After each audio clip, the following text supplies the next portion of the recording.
This is Zen, And this is Edge. bringing you another Artist of War commentary. Today we have a Corey shotgun video. At the time, I just kind of decided, hey, I just wanted to run around with the shotgun, see how many kills I could get. It's another M10 shotgun video. I definitely think it's the best in the game. So you're just going to see me run around and blast the noobs. And I don't think I'm going to spoil anything by saying that you want 28 and 9.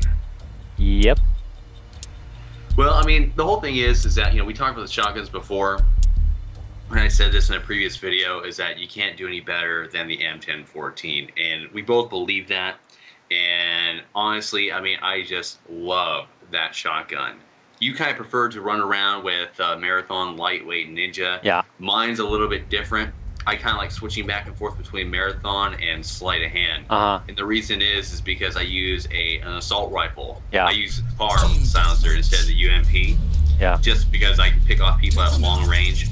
And I just absolutely love that tar. When you got stopping power on it and you're in the appropriate range, you can actually drop people in 2 shots.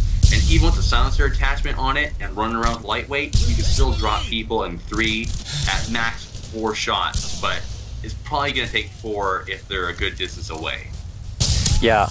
Well, the reason I don't run stopping power is because on the M10, with all the shotguns, they all have a range. So when I tested, the difference between stopping power, using a class with stopping power and steady aim, as opposed to the class I'm running now, which is Marathon, Lightweight, and Ninja, it's not really a big difference. It's really a matter of 3 to 4 feet. So, I'll sacrifice that amount of range just for speed.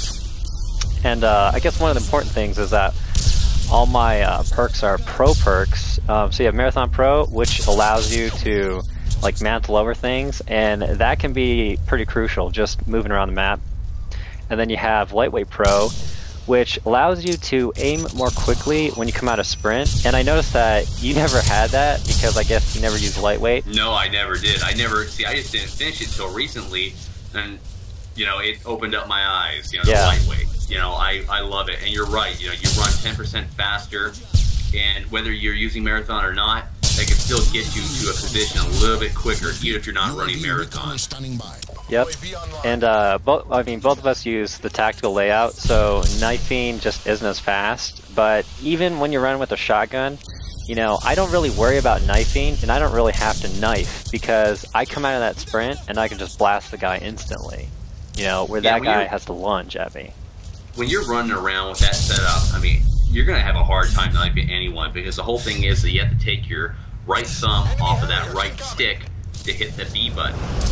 And there's like a what is it, like a 0.5 second delay, and that delay is going to cost you, and you're always going to lose to someone that has the opposite layout. I think that's the default layout. Yeah, it's the default layout. Yeah, I mean, it kind of sucks that you can't really have the best of both worlds. When they could easily do that, but I think they kind of decided hey, we're gonna force the player to kind of make a decision. But the way I play, I just kind of minimize that whole risk of getting knifed. But the whole thing with running around the shotgun is just that you just got to play smart. I'm not using the UMP or any kind of assault rifle, so you just kind of have to pick your battles. And all my battles are just gonna be close up. I just try to close the gap. Don't be too obvious with your routes.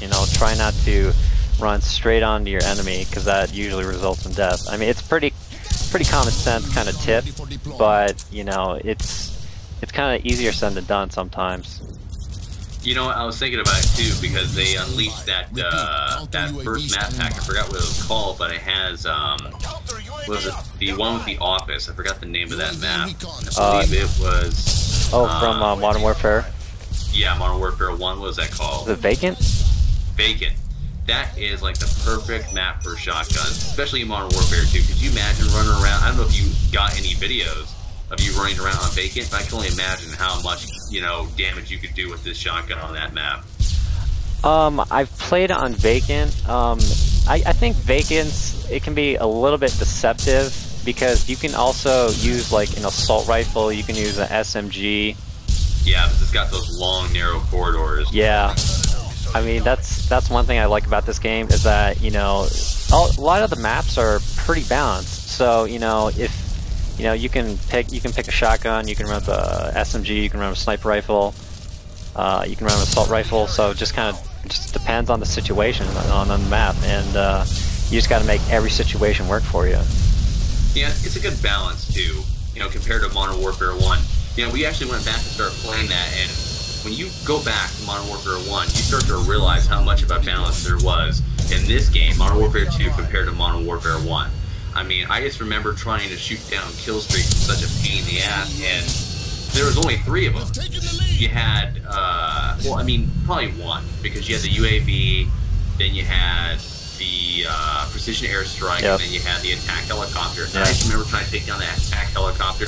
That's such a bitch. Sitting there and trying to take it down with a light machine gun, leaving yourself vulnerable, and just someone will come up and stab you right in the back. I mean, that thing could shoot through walls. I mean, I would rather have that than a Harrier. I mean, that thing was ridiculous. Right? Yeah. Man. You know, so, but now it's kind of like the exact opposite in this game, to where the attack helicopter just takes the back seat to the Harrier, you know, because that's everyone's, like, you know, primary kill streak for 7. Yeah, I think these kill streaks are definitely much more manageable. I mean, with the exception of getting spawn killed, but, you know, overall.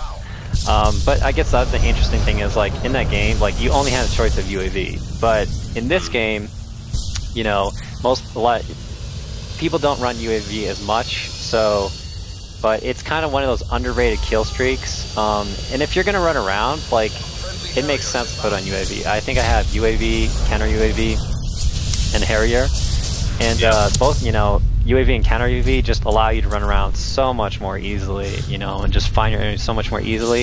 It doesn't really make sense not to use it.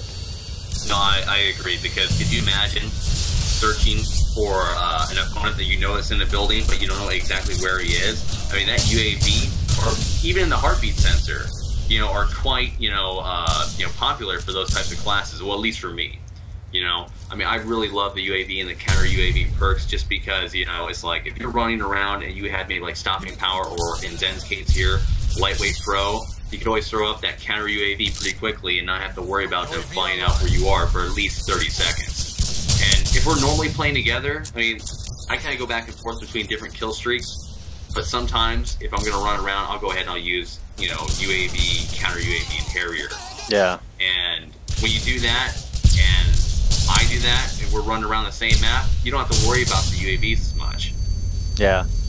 Well, going back to what you were saying, you said you use heartbeat sensor. What's interesting is that even though it kind of gives away enemy locations, I don't see too many people using that.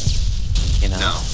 No, and then you got to think about it too. Ninja Pro is so popular that, you know, if you're playing against a bunch of, you know, skilled, knowledgeable players like us, let's face it, that attachment really isn't going to be all that useful. I mean, heartbeat sensor, yeah, it's cool and all, but it's really only going to be effective against the noobs that don't know what perks to use, or people that are prestiging that don't have Ninja unlocked yet. Yeah. Well, that's the end of our video. We are the Artists of War. Thanks for watching. Peace out, people.